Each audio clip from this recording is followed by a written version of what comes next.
नमस्कार दोस्तों, हम फिर से लेकर आ चुके हैं आप लोगों के लिए सुबह की सभी ताजा और बड़ी खबरें।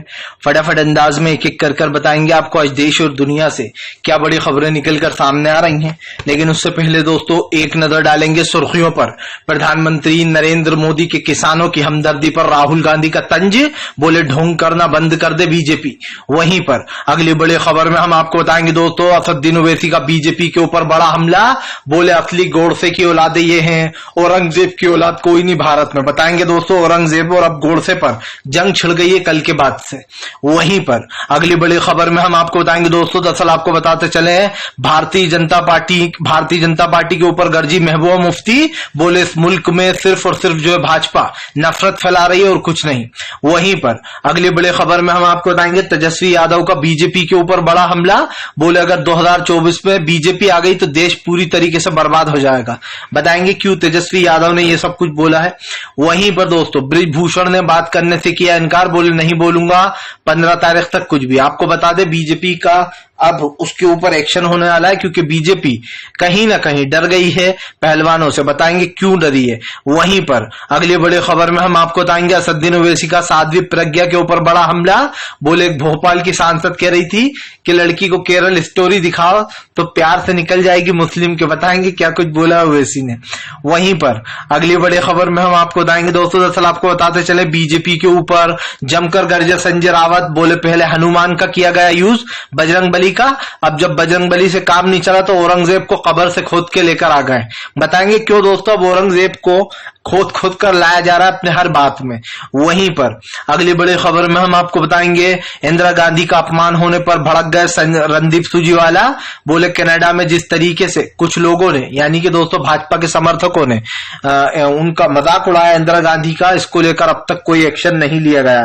बताएंगे क्या कुछ बोला है। वहीं पर दोस्तों अतीक अशरफ की हत्या जैसे ही हुई है संजीव की भी हत्या, इतने महंगे हथियार इन्हें दे कौन रहा है, ये बात अब सवाल उठने लगा है। बताएंगे आखिरकार क्यों ये मामला अब घिर गया है।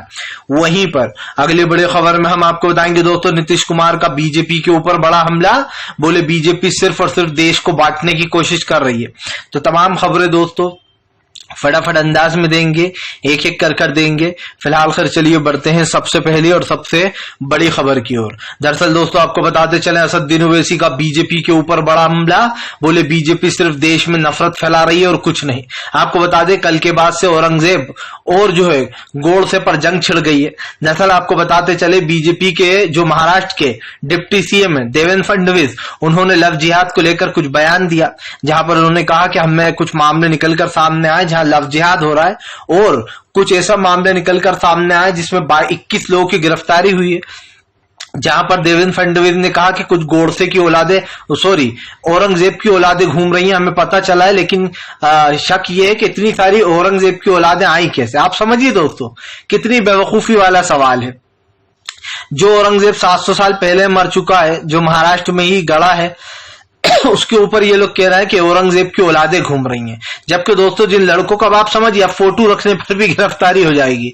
ये देश के कानून है या फिर मजाक चल रहा है। सबसे बड़ी बात ये है अगर कोई औरंगजेब नाम रखता है, अगर कोई जो है हुमायूं नाम रखता है, अगर कोई जो है यहाँ पर दोस्तों कुछ और मुस्लिमाना नाम रखता है जो राजा महाराजा का, तो उसके ऊपर FIR हो जाएगी। भाई ये कौन सी बात होती है कि नाम रखने पर फोटो रखने पर आप लोगों को गिरफ्तार कर रहा हूं। यही नहीं दोस्तों, इसका ओवैसी ने मुंहतोड़ जवाब देते हुए कहा कि अगर तुम लोग कहते हो कि ये औरंगजेब की औलादे तो बताओ गोडसे की औलादे कौन है, फिर आपटे की औलादे कौन है। आपटे जो कि एक क्रिश्चियन लड़की के चक्कर में पड़ गया था, जिसने जो कि शादीशुदा था लेकिन रंगीला था। दोस्तों ओवैसी ने कहा कि एक जिस तरीके से इस चीज का मजाक बनाया जा रहा है ये अच्छा नहीं है। असदुद्दीन ओवैसी ने कहा कि तुम लोग बहुत समझदार हो, तुम्हें लगता है कि कुछ भी बोलोगे और जनता उसको सच मान लेगी। दरअसल दोस्तों देवेंद्र फडणवीस झूठी आप समझिए प्रोपेगेंडे चला रहा है। उन लड़कों ने बताया कि हमारे पास जो फोटो है वो औरंगजेब की नहीं है, जबकि आप समझिए दोस्तों वो फोटो औरंगजेब की थी भी नहीं जो उन लड़कों के पास रखी हुई थी। लेकिन उसके बावजूद भी उन लड़कों को गिरफ्तार किया गया। समझ में ये नहीं आता है कि क्या अब नाम रखने पर या भाई राजा महाराजा जो औरंगजेब वगैरह जो भी थे उनको रखने पर, मुगलों के रखने पर अब इस तरीके की हरकतें होंगी। ऐसे तो गोडसे का नाम भी तुम लोग रख लेते हो। ओवैसी ने कहा कि गोडसे और फिर आपटे की औलादे कौन है, फिर खुलकर बताओ। आपको बता दें यही नहीं दोस्तों, ये मामला अब लंबा खिंच गया क्योंकि जाहिर सी बात है इसमें अब फिर से औरंगजेब को निकाल कर लाया जा रहा है फिलहाल। चलिए बढ़ते हैं एक और अगली बिग ब्रेकिंग की तरफ। बता दोस्तों अगली जो बड़ी खबर निकल कर आ रही, राहुल गांधी का प्रधानमंत्री नरेंद्र मोदी के ऊपर हमला, बोले किसानों से ढोंग कर रही है सरकार, ये ढोंगी सरकार है। आपको बताते चले दोस्तों, दरअसल सूरजमुखी की फसल को लेकर किसानों ने ताबड़तोड़ हमला किया था, जिसके बाद हरियाणा में जब ये आंदोलन हो रहा था, प्रदर्शनकारी प्रदर्शन कर रहे थे, उस वक्त उनके ऊपर वाटर कैनन और आंसू गैस के गोले भी छोड़े गए, जिसके बाद ये सवाल उठने लगा कि क्या किसानों के साथ अब ऐसी बर्बरता की जाएगी। जो लोग, आप समझिए, लोगों का पेट भरते हैं, किसान जो अन्न उगाते हैं, उन लोगों के साथ इस तरीके का व्यवहार करना सही नहीं है, जिसको लेकर काफी ज्यादा बवाल भी मचा। आपको बताते चले इस चीज को लेकर इतना ज्यादा हंगामा हो गया कि अब सरकार ने इन फसलों में इजाफा करने की बात कही है। उनका कहना है कि हम कई फसलों में अब इजाफा करने जा रहे हैं, जैसे सूरजमुखी की फसलें, इजाफा यानी कि दोस्तों पैसा थोड़ा बढ़ाने जा रहा है फसलों के एमएसपी पर। हालांकि एमएसपी नहीं दे रहा, लेकिन उन पर फसलों दाम बढ़ा रहा है। लेकिन दोस्तों राहुल गांधी ने बीजेपी पर निशाना साध दिया। राहुल गांधी ने कहा कि बीजेपी सिर्फ ढोंग कर रही है, जैसे प्रधानमंत्री नरेंद्र मोदी ने 2014 में ढोंग किया था। दरअसल दोस्तों जैसे ही चुनाव करीब आने वाले होते, इलेक्शन, मोदी सरकार को किसान, गरीब, मजदूर सबकी याद आने लगती है। लेकिन जैसे ही दोस्तों इलेक्शन खत्म हो जाते हैं, मोदी सरकार दूध में से मक्खी की तरह निकालकर उनको फेंक देती है। सवाल यहां पर दो है दोस्तों। पहला कि एमएसपी की जो गारंटी प्रधानमंत्री ने 2014 में कहा था कि मैं सत्ता में आने के बाद 2 गुना जो है किसानों की आय बढ़ा दूंगा, यानी कि दोगुनी कर दूंगा, लेकिन ऐसा तो कुछ हुआ नहीं। यही नहीं दोस्तों, प्रधानमंत्री ने कहा था कि मैं हर साल 2 करोड़ नौकरियां दूंगा, ये भी नहीं हुआ। आप समझिए, अगर बेरोजगारी का दर अभी देखा जाए मनमोहन सिंह साहब के कार्यकाल का और प्रधानमंत्री नरेंद्र मोदी के कार्यकाल का, तो आपको सबसे ज्यादा महंगाई, गरीबी, बेरोजगारी सिर्फ और सिर्फ प्रधानमंत्री नरेंद्र मोदी के कार्यकाल में नजर आएगी, और ये सच्चाई है, इसे कोई बदल नहीं सकता है। चलिए बढ़ते हैं एक और अगली बिग ब्रेकिंग की तरफ। बता दोस्तों अगली जो बड़ी खबर निकल कर आ रही है, आपको बताते चले, विपक्षी एकता को लेकर भड़की महबूबा मुफ्ती, बीजेपी को दिया मुंहतोड़ जवाब। दरअसल आपको बताते चले, महबूबा मुफ्ती का कहना है कि इस देश में, इस मुल्क में बीजेपी सिर्फ नफरत फैला रही है, वो नफरत के बल पर राजनीति करती है और इससे उसको फायदा मिलता है। आपको बताते चले दोस्तों, महबूबा मुफ्ती ने कहा कि बीजेपी की नफरत कर्नाटक में चली नहीं, कर्नाटक के लोगों ने बीजेपी को नकार दिया। जबकि दोस्तों आप समझिए, बीजेपी ने लास्ट में बजरंग बली का मुद्दा उठाया, जबकि कांग्रेस ने कहा था कि वो बजरंग दल को बैन करेगी, क्योंकि दोस्तों बजरंग दल एक राजनीतिक वो है संगठन, लेकिन आप समझिए उसको आज तक किसी ने राजनीतिक माना नहीं। और यही कारण है जो राजनीतिक संगठन बजरंग दल पर बहस छिड़ी थी, क्योंकि बजरंग दल दोस्तों गौ हत्या के नाम पर लोगों को सड़कों पर पीट पीट के मार देते हैं बजरंग दल के कार्यकर्ता, और यही कारण था जो कांग्रेस ने वादा करा था कि वो सत्ता में आने के बाद बजरंग दल को बैन कर देगी। लेकिन आपको बता दूं, प्रधानमंत्री ने बजरंग दल वाले बयान को बजरंग बली पर ला दिया, जबकि बजरंग बली का तो कुछ उस पर लेना देना ही नहीं था। लेकिन बीजेपी ने अपनी गंदी राजनीति दिखा दी थी और इसका मुंहतोड़ जवाब भी मिला। जनता ने ठेंगा दिखा दिया और बहुत बुरी तरीके से हारे, क्योंकि जाहिर सी बात है, आप कब तक हिंदू मुसलमान करोगे। जनता महंगाई पर सवाल पूछेगी, गरीबी पर पूछेगी, शिक्षा पर पूछेगी, आपने क्या किया अब तक देश के लिए, इन चीजों पर सवाल होंगे। लेकिन मैं 101% ये चीज का जवाब आपको दे सकता हूं, प्रधानमंत्री चाहे कितनी ही कोशिश कर ले, चाहे कितने ही बड़े बड़े बयानबाजी कर ले, लेकिन प्रधानमंत्री देश को ये नहीं बता सकते कि वो किस वे में चल रहा है। क्योंकि जाहिर सी बात है, जब देश की जनता सवाल पूछती है तब तो आप मौन हो जाते हो, जब आपको फोटो वीडियो बनवाना होते है तो आप इधर से उधर घूमते रहते हो। लेकिन सवाल यही है दोस्तों कि इस पिछले 9 साल में प्रधानमंत्री ने देश के लिए कुछ किया नहीं है, और यही कारण है जो अब महबूबा मुफ्ती ने बीजेपी के ऊपर नफरत की राजनीति का आरोप लगाया है। चलिए बढ़ते हैं एक और अगली बिग ब्रेकिंग की तरफ। बता दोस्तों अगली जो बड़ी खबर निकल कर आ रही है, संजय रावत का बीजेपी के ऊपर बड़ा हमला। बोले पहले बजरंग बली को ठलाए, अब औरंगजेब को ठलाए, जिसको हमने 700 साल पहले मारकर मुंबई में दफना दिया था, महाराष्ट्र में। दरअसल दोस्तों अब संजय रावत ने बीजेपी के ऊपर हमला बोल दिया।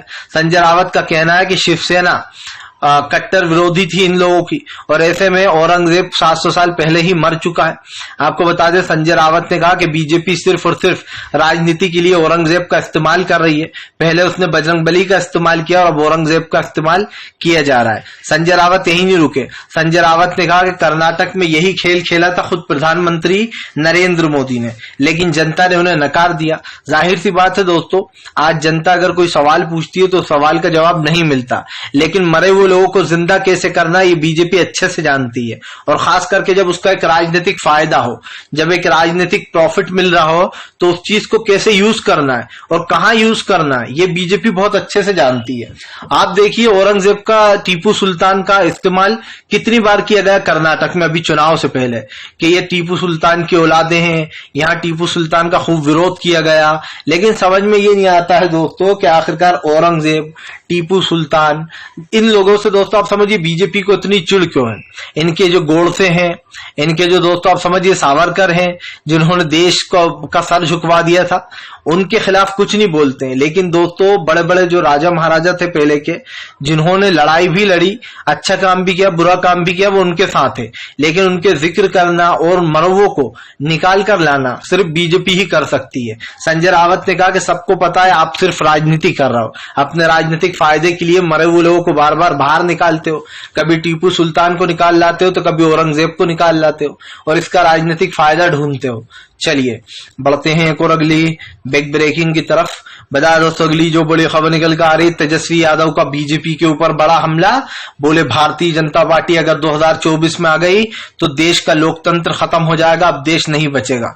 आपको बताते चले तेजस्वी यादव को कहना है कि विपक्षी एकता का मतलब सिर्फ एक ही है कि हम तमाम विपक्ष को जोड़ना चाहते हैं ताकि बीजेपी को देश से हटा सके।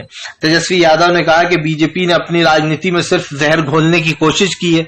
हमारे देश के प्रधानमंत्री खुद एक फिल्म को प्रमोट करते हैं, तेजस्वी ने कहा, और उसमें साफ साफ कहते हैं कि जब वोट देना तो बजरंग बली का नाम लेकर देना। उन्होंने बजरंग दल के मुद्दे को बजरंग बली पर मोड़ने की कोशिश की।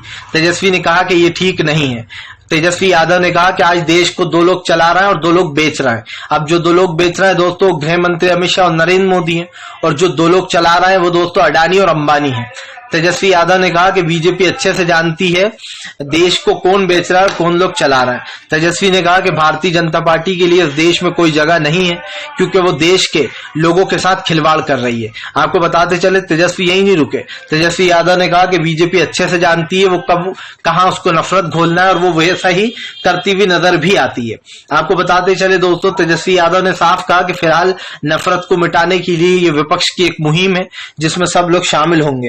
तेजस्वी यादव ने कहा कि हमें दुख होता है, हमारे देश के प्रधानमंत्री लोगों से कहते हैं कि बटन देखकर दबाना, कौन सा बटन दबा रहा हो, और जय हनुमान बोलकर, बजरंग बली बोलकर दबाना। अब आप समझिए दोस्तों इसका क्या मतलब माना जाए कि बजरंग बली का नाम लेकर बटन दबाना, मतलब कि बीजेपी को वोट दो, बीजेपी हिंदुत्ववादी पार्टी है, और कांग्रेस को मत देना, वो मुस्लिम समर्थक है। बीजेपी यही झूठ फैलाती है। आप समझिए ऐसे ही आम आदमी पार्टी को भी मुस्लिम वो बता देती है समर्थक, अखिलेश की पार्टी को भी वही बता दी, मतलब जितनी भी विपक्ष की पार्टियां हैं, जबकि सारे के सारे दोस्तों हिंदू पार्टियां हैं, कहीं की भी मुस्लिम पार्टी एक भी नहीं, आप समझिए ओवैसी की छोड़ के, लेकिन उसके बाद भी झूठ बोला जाता है। चलिए बढ़ते हैं एक और अगली बिग ब्रेकिंग की तरफ। बता दोस्तों अगली जो बड़ी खबर निकल कर आ रही है आपको बताते चले दोस्तों, असदुद्दीन ओवैसी का साध्वी प्रज्ञा के ऊपर बड़ा हमला। बोले मध्य प्रदेश की एक सांसद है, उसके माँ बाप साध्वी प्रज्ञा के पास पहुंच गए। उन्होंने कहा कि हमारी बेटी जो है वो लव जिहाद के चक्कर में पड़ गई है, आप ही इसे कुछ समझाइए जो ये इससे बाहर निकल सके। तभी साध्वी प्रज्ञा ने बोला कि उसको इस चीज से निकालने का बस एक ही जो है यहाँ पर इलाज है, अगर उसको लव जिहाद से बाहर निकालना चाहते हो तो एक ही इलाज है, उसको केरल स्टोरी दिखा दो, द केरल स्टोरी। जिसके बाद ओवैसी ने कहा कि उन माँ बाप ने उसको द केरल स्टोरी दिखाई, लेकिन वो उसी रात घर से भाग गई। अब आप समझिए दोस्तों उस लड़की को द केरल स्टोरी दिखाई, लेकिन लड़की जो है अपने लवर के साथ रात में ही भाग गई, उसी रात को जिस दिन द केरल स्टोरी दिखाई। अर्थात दोस्तों साध्वी प्रज्ञा जो द केरल स्टोरी का बिगुल फूक रही थी, ये तो उन पर ही उल्टा पड़ गया, क्योंकि जिस लड़की को वो फिल्म दिखाई गई वो लड़की तो अपने जिससे वो प्यार करती थी दोस्तों उसके साथ चली गई। आपको बताते चले असदुद्दीन ओवैसी ने कहा कि जहां लव होता है वहां जिहाद नहीं होता है, और जहां जिहाद होता है वहां लव नहीं होता है। ओवैसी ने कहा कि आप प्यार के मामले में ना ही पढ़ो तो ठीक है, क्योंकि प्यार करने वालों के दिल में आप नफरत पैदा नहीं कर सकते, कुछ भी कर लो आप नहीं कर सकते। दोस्तों ये बात तो खैर मैं भी मानता हूं कि अगर कोई किसी को पसंद करता है, आप उसको कितना ही भड़का दो, कितना ही कुछ बोल दो, तब भी वो उसका साथ नहीं छोड़ सकता, क्योंकि कहीं ना कहीं दोस्तों प्यार में इंसान नफरत को बढ़ावा नहीं नहीं देता है। और ओवैसी ने इस बात का जिक्र भी किया कि कबाब में हड्डी बनना आप बंद कर दो, क्योंकि जाहिर सी बात है दोस्तों, क्या फर्क पड़ता है दोस्तों जो है नाम से या फिर जात धर्म से। जब इंसान किसी से प्यार करता है तो वो ये चीज नहीं देखता है कि फिलहाल वो किस धर्म की है, किस जात की है। और बीजेपी इसी में नफरत फैलाने में लगी हुई है, उसमें भी हिंदू मुस्लिम घुसेड़ दिया है फिलहाल। चलिए बढ़ते हैं एक और अगली बिग ब्रेकिंग की तरफ। बता दोस्तों अगली जो बड़ी खबर निकल कर आ रही, बीजेपी के नेता गिरिराज सिंह ने दोस्तों फिर से उगला जहर। ये दोस्तों बिहार का सबसे एक इतना ऐसा नेता है दोस्तों जो आए दिन अपने मुंह से जहरीले बोल निकालता रहता है, गिरिराज सिंह। आपको बताते चले दोस्तों, गिरिराज सिंह ने फिर से छत्तीसगढ़ के भूपेश बघेल पर हमला बोलते हुए कहा कि फिलहाल भूपेश बघेल, क्योंकि दोस्तों वहां पर कांग्रेस की सरकार है, इनका कहना है कि भूपेश बघेल जो है वो लव जिहाद को बढ़ावा दे रहा है और लव जिहाद जैसे केसों को वहां पर बढ़ाया जा रहा है, जबकि दोस्तों छत्तीसगढ़ में कोई लव जिहाद हो ही नहीं रहा है और लव जिहाद जैसी कोई घटना नहीं है। और ये अगर देखा जाए कि हिंदू मुस्लिम शादी कर रहे हैं तो हर जगह ही हो रहा है दोस्तों, कहीं भी ये लोग चाहे कुछ भी कर ले, लव जिहाद का नाम दे दे, किसी का भी नाम ले दे, जो प्यार करने वाले वो तो रुक ही नहीं रहा है। बीजेपी से डर रहा है वो लोग, ना कानून से डर रहा है। सबसे बड़ी बात यह है दोस्तों कि लव जिहाद को इन लोगों ने एक मुद्दा बना रखा है। अब गिरिराज सिंह यही नहीं रुके, गिरिराज सिंह ने जो राहुल गांधी पर भी उल जलूल टिप्पणियां दी और राहुल गांधी को भी हर कुछ बोल दिया और इंदिरा गांधी को भी वो घसीट लाए। सवाल ये दोस्तों, कनाडा में अभी हाल ही में इंदिरा गांधी का अपमान किया गया है और ये अपमान बताया जा रहा है बीजेपी के ही समर्थक है जिन्होंने कनाडा में किया है। आपको बताते चले जिसके ऊपर कांग्रेस के रणदीप सुरजेवाला ने निशाना भी साधा और कहा कि फिलहाल बीजेपी जो कर रही है वो साफ दिखाई दे रहा है, जब इंदिरा गांधी जी का अपमान किया गया तो बीजेपी ने एक शब्द नहीं बोला। हालांकि दोस्तों जो विदेश मंत्री हैं एस जयशंकर, उन्होंने बाद में कहा कि कनाडा को ऐसी चीजें नहीं करना चाहिए, हम वरना भारत और कनाडा के रिश्ते खराब हो सकते हैं। जबकि दोस्तों सब जानते हैं कि उन लोगों से ये करवाया किसने होगा, विपक्ष पार्टी के लोग ही थे वो, जो इंदिरा गांधी का बाहर वहां पर कनाडा में ये सब कुछ कर रहे थे, जिससे साफ दिखाई देता है कि इंदिरा गांधी का अपमान करके ये लोग दोस्तों अपने आप को महान बताने का काम करते हैं। जबकि इंदिरा गांधी ने दोस्तों देश को संभालने में कोई कसर नहीं छोड़ी थी। हाँ, उनका एक फैसला इमरजेंसी का बहुत गलत था जो कि देश भी मानता है। चलिए बढ़ते हैं एक और अगली बिग ब्रेकिंग की तरफ। बता दोस्तों अगली जो बड़ी खबर निकल कर आ रही है, आपको बताते चले दोस्तों, भारतीय जनता पार्टी के ऊपर जमकर गरजे अखिलेश यादव, बोले बीजेपी में देश चलाने का हुनर नहीं, वो सिर्फ देश के लोगों को मिटा रही है। आपको बताते चले अखिलेश यादव को कहना है कि फिलहाल बीजेपी से नहीं संभल रहा उत्तर प्रदेश, वो उत्तर प्रदेश में नफरत को बढ़ावा दे रही है। आपको बताते चले अखिलेश यादव ने बीजेपी के ऊपर हमला बोलते हुए कहा कि अब देश में महंगाई, गरीबी और बेरोजगारी जैसी चीजें हैं और इससे दोस्तों निजात पाने के लिए आप समझिए अब तक कुछ नहीं हुआ। यही नहीं, अखिलेश यादव ने यह भी कहा कि भारतीय जनता पार्टी लगातार देश में नफरत फैलाने का काम कर रही है और इस चीज से निकलने की बहुत जरूरत है। अखिलेश यादव ने कहा कि फिलहाल आज देश में जो हो रहा है उसको भुलाया नहीं जा सकता है, क्योंकि उत्तर प्रदेश की हालत दोस्तों बद से बदतर हो चुकी है। आए दिन कानून व्यवस्था पर दोस्तों दाग लग रहा है। अखिलेश ने कहा कि ये लोग जो अदालतों में और पुलिस कस्टडियों में लोगों को घुस घुस कर मार रहे हैं, इसका मतलब साफ है कि उत्तर प्रदेश की पुलिस और उत्तर प्रदेश का प्रशासन निकम्मा हो चुका है। अब इनके बस की नहीं है लोग क्रिमिनलों को रोकना। यही नहीं दोस्तों, इनके पास इतने महंगे महंगे हथियार आ कहां से रहे, वो हथियार दोस्तों जो तुर्की के हथियारों को भारत में बैन कर दिया गया है और उसके बावजूद भी वो पिस्तौल आ कहां से जाती है इनके पास इतनी महंगी, ये सबसे बड़ा सवाल है। लोगों का शक सरकार पे जाता है कि सरकार ही ऐसा करा रही है उत्तर प्रदेश की। चलिए बढ़ते हैं एक और अगली बिग ब्रेकिंग की तरफ। बता दोस्तों अगली जो बड़ी खबर निकल कर आ रही है, आपको बताते चले दोस्तों, भारतीय जनता पार्टी के ऊपर जमकर गरजी आम आदमी पार्टी, बोले फिलहाल देश में अब नहीं चलेगी बीजेपी की मनमानी। जी हाँ, आपको बता दें अरविंद केजरीवाल बोले अध्यादेश कानून को कराएंगे रद्द, इस बार राज्यसभा में हंगामा होगा। आपको बताते चले दोस्तों, मानसून सत्र से पहले ही विपक्ष ने हंगामे की तैयारी कर ली है। साफ दिखाई दे रहा है बीजेपी के काला कानून के खिलाफ अरविंद केजरीवाल मुहिम खोलेंगे। आपको बता दें दोस्तों, बीजेपी दरअसल काला कानून लाने की कोशिश कर रही है, अध्यादेश, जहां पर सुप्रीम कोर्ट ने आम आदमी पार्टी के हक में फैसला दिया था, तो वहीं पर केंद्र सरकार रातों रात अध्यादेश कानून लाकर उस फैसले को बदल दिया। यही कारण है जो अब सरकार के खिलाफ आम आदमी पार्टी का गुस्सा फूट पड़ा है। फिलहाल दोस्तों, अगर आपको हमारा वीडियो अच्छा लगे तो इसको लाइक कीजिएगा, चैनल पर पहली बार आए सब्सक्राइब जरूर